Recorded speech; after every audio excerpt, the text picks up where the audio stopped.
Let me ask you this again. If you, as an officer, according to the training, you handcuff somebody behind the back, what's your responsibility with regard to that person from that moment on? That person is yours. He's your responsibility. His safety is your responsibility. His well-being and is your responsibility. Once you handcuff somebody, does that affect the amount of force that you should consider using? Absolutely. How so? Once a person is cuffed, the threat level goes down all the way, you know, to they're cuffed. How can they really hurt you, you know? Well, certainly there could be circumstances when a cuffed person could still be combative. Oh, absolutely, yeah, yeah. But you getting injured is way down. What do you mean by that? Well, you know, if you're, you could have some guy try to kick you or something, but you can move out of the way. That person is handcuffed, you know, and they,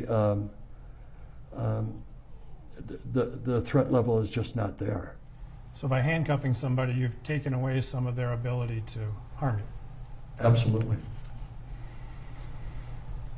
And if somebody who is handcuffed becomes less combative, does that change the amount of force that an officer is to use under policy? Yes. How so? Well, if they become less combative, you may just have them sit down on a curb, or the idea is to calm the person down, and if they are not a threat to you at that point, you try to, you know, to help them so that they're not as upset as they may have been in the beginning. In your 30 years of training with the Minneapolis Police Department, in your experience, have you been trained on the prone position? Yes. And what has your training been specific to the prone position? Well, once you secure or handcuff a person, you need to get them out of the prone position as soon as possible because it restricts their breathing. When you handcuff somebody behind their back, well, as part of training, have you been handcuffed behind the back? Yes. And what has the training been with regard to the prone position? Once a person is cuffed, you need to turn them on their side or have them sit up. You need to get them off their chest. Why? Because of the, as I mentioned earlier, your muscles are pulling back when you're handcuffed. And if you're laying on your chest, that's constricting your breathing even more.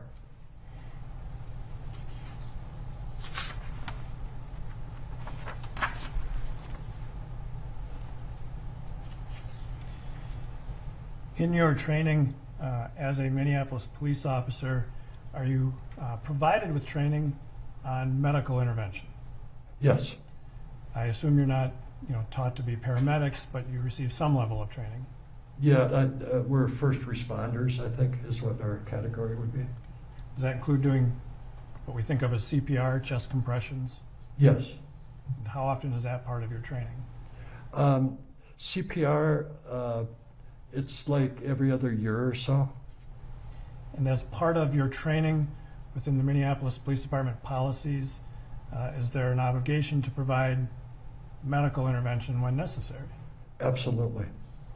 What is the general teaching that you get with regard to medical intervention?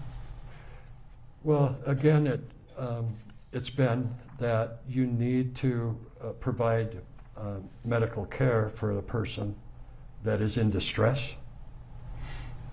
And would that be true even if you've called an ambulance to come to the scene? Yeah, absolutely. The ambulance will get there in whatever amount of time, and in that time period, you need to provide medical assistance before they arrive.